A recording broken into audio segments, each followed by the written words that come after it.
శ్రీ సాయిరామ్. కాంతి రుజు మార్గంలో ప్రయాణిస్తుంది.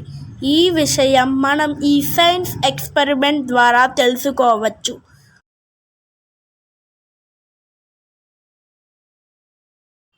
ఈ మూడింటిలో ఒకటి స్ట్రైట్గా లేకపోయినా కాంతి మనకు కనబడటం లేదు.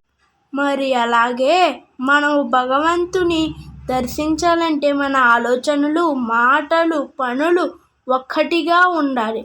ఏది మనం ఆలోచిస్తామో అదే చెప్పాలి, ఏది చెబుతామో అదే ఆచరించాలి. మనము భగవంతుడిని మనస్సు, వాక్కు, కర్మలలో ఏకత్వము ద్వారానే దర్శించగలము అని తెలుసుకోవాలి. జై సాయిరామ్. మనసునందు మంచి, మాటలందున మంచి, నడతలందు మంచి పొడమకున్నా సాయి మిమ్ము మెచ్చి సంతోషమెటులిచ్చు